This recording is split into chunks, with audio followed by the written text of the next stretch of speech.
If being a good person could get you into heaven, Jesus wasted his time on the cross. The book of Romans tells us something we don't want to hear. No matter how good we are, we will never be good enough to make it right with God. But it also tells us something beautiful, that what God did for us is something that we could never do for ourselves. The problem with religion is it's always telling us, do more, earn this, do that.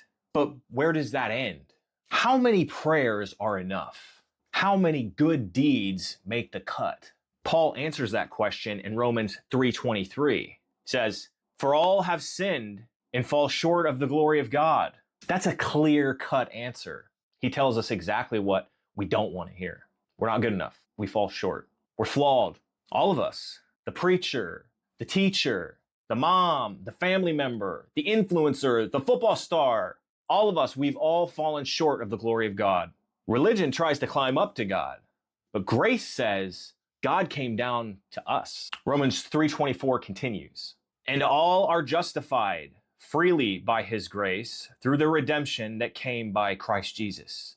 That word freely means you can't buy it. You can't earn it. You don't deserve it. It's a gift. Pure, undeserved mercy. If you deserved it, it wouldn't be grace. It's not about how hard you're trying. It's about who you're trusting. From religion to relationship. Romans 5:8 says, "But God demonstrates his own love for us in this. While we were still sinners, Christ died for us." That means before you got your life together, before you cleaned your act up, he loved you. He already loved you. The goal is not to impress God with your perfection. The goal is to connect to God, to have a relationship with God through his grace. When you grasp that, faith stops being a checklist and starts being a relationship. Don't even get me started on the checklist thing. I struggled with that for a very long time. Before I got saved,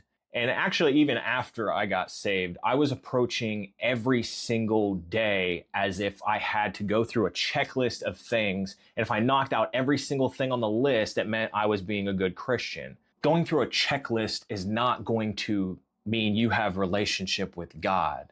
That is actually false. You can be doing all of the right things, but if you're not doing them for the right reason, if you're not pouring your heart out to God in prayer, if you're not living your life to honor him on purpose and connect with him, then what are you doing? You're going through the motions.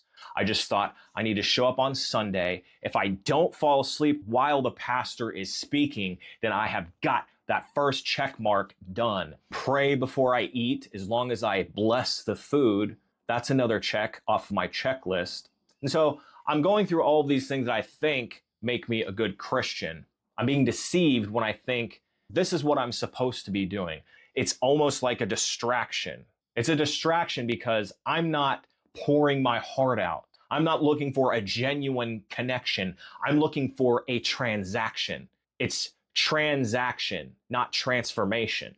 We could be doing all of the right things, but if we are not seeking relationship with God, then we are not tethered to the vine. We are not walking with him. Let's hop back to the gift of grace. Earlier this year, my father had a stroke, and the first thing that I thought of wasn't, is he okay? Is he alive? The first thing that I thought of was, did I actually explain to my father that there's only one way to get to heaven? Because I was in a place once where I thought you could earn it. I thought you could earn getting to heaven. I remember this distinctly when I was a small child.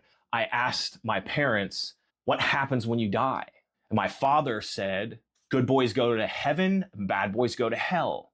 That was pretty straightforward. All I had to do was listen to everything they said. I'd be a good boy and I'd get to heaven. That's not true. There's only one way to get to heaven, through a repentant heart and relationship with Jesus.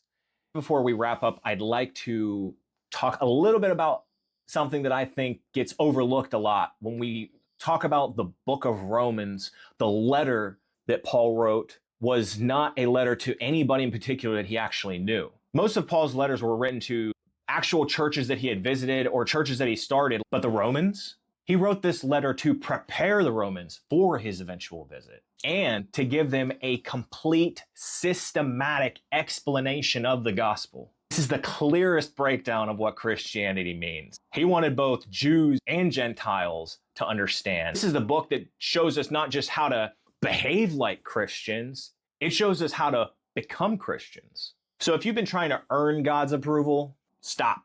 He already gave you his love. Religion cannot save you, but grace already did.